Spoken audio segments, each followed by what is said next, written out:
Happy New Year. Happy New Year. Oh! Aluwang lang kalsada. So, hello guys. Welcome to Marjan Moto. And Happy New Year. Today is January 1, 2026. So, kumusta ang mga New Year's Eve kagabi? Kami ni Mrs. May konting pagkain, pinagsaluhan. Pagkagaling ko sa trabaho, yun, sakto, 11:30. Naggawa ko na ang konting inumin namin ni Mrs. Yan, at ipopost ko yan dyan dito sa page ko kung ano yung inumin na ginawa ko. Actually, idea yan ni Mrs. Makikita nyo yun guys, pag nag-post ako. I-reels ko yan. So, this 2026, no? Sana lahat tayo is maganda ang dating sa atin ng 2026. Kasi dito sa Naga, may nabalitaan ako na sa radyo kaganina na maaga pa lang. Kasi nagising ako na mga 7. Yung tiyahin ng asawa ko, mahilig yung makinig ng balita sa umaga. Balita, narinig ko sa balita, may nasunugan na bahay. Kawawa, no? Kasi in the first day of the new year, may isang nawalan ng tirahan, no? Kawawa naman. So, hopefully, no? Sana lahat tayo itong 2026 is maswerte para sa atin. Swerte sa trabaho, love life, pera, negosyo, sa kalusugan. Ang New Year resolution nga namin ni Mrs. is babawas kami ng pagkain. So guys, no, kami ni Mrs. is kami, mumukbang-bukbang, kunwari. Kunwari mukbang. Kasi yung mga mukbangers talaga is makikita nyo naman yung dami ng pagkain nila at masasarap pa, di ba? Pero kami ni Mrs. food na gusto namin ipakita sa inyo, mga simple, kung gaano kami kasimple. Kasi kami, ako, kahit ano naman kinakain ko. So ngayon, January 1, naisipan namin ni Mrs. na maggala-gala. Alam ko naman na karamihan sa mga negosyante ngayon is hindi nagbubukas ng mga tindahan nila pag uno. Pero tulad dito, yan, may bukas sa tindahan. Pero mostly siguro mga 80% ng mga tindahan is sarado. Jollibee nga bukas, sa tinatawag na palihi. Ewan ko lang kung yun din ang tawag sa inyo guys, no? Kasi saan ko ba narinig ang palihi? Sa mother ko dati. Kasi may tindahan kami dati.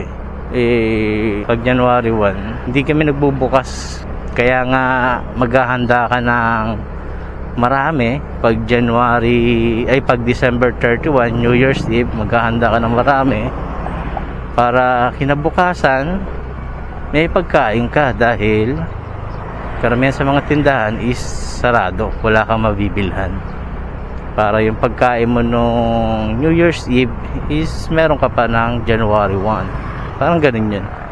So dito tayo sa sentro guys, kasi yun nga, ikot-ikot kami ni Mrs. Ito palang Naga, no, pag January 1 maluwag. Parang sa hating gabi lang nangyayari pag ganito kaluwag ang kalsada. Ay, sarado, wala na naman tao mamaya. Kahapon, no, grabe yung traffic kahapon guys, December 31, nag-ikot din kami. Alam ko na-i-post ko yun na-i-post ko yun.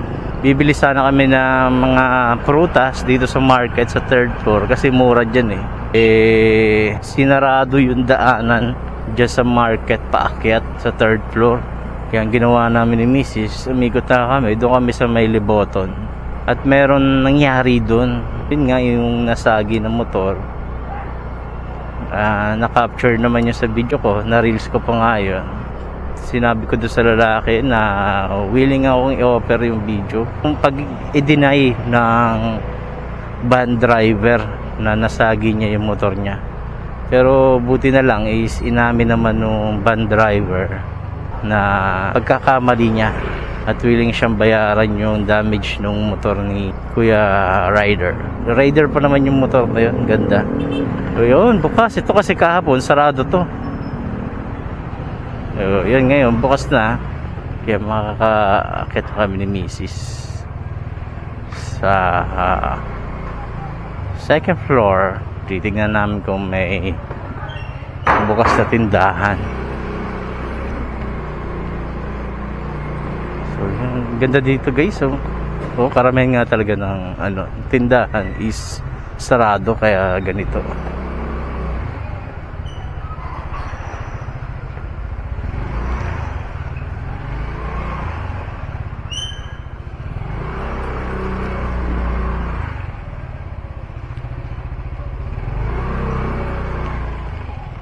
Oh, meron. May bukas.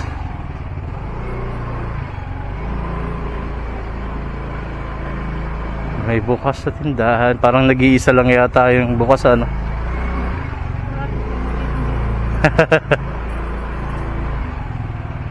Ayun oh. May iba talaga na hindi naniniwala sa balihi.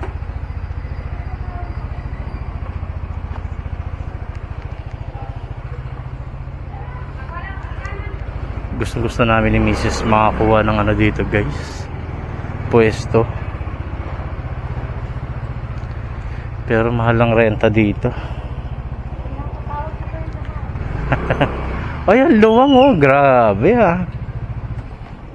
sarado ang Cabral, SDP, Pulanggi Bakery ng bukas oh. Ayun guys, antayin ko si Mrs. dito. Ang luwang oh. Sana ganyan araw-araw. Wala siyang mga parking sa gilid. Meron man, konti lang. Grabe doon oh. Dito oh. Luwang oh. Doon oh. Mga kapanibago. Mga kapanibago guys oh. Ang luwang doon oh. Sana ganyan araw-araw, no? So guys, balikan ko na lang kayo kasi maghahanap ako ng CR. Naiihi ako.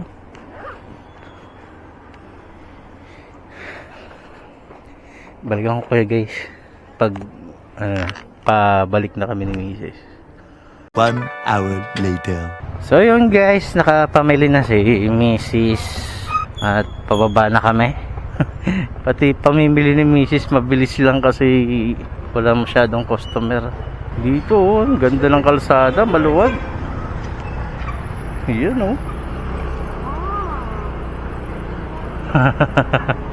Maluwag ang kalsada. So guys, dito tayo sa may lower ground ng market. Ito pag ordinaryong araw, sobrang busy dito, no? Sarado lahat. Karamihan sa tindahan sarado. Dito yata sa lower, parang ito lang yun bukas.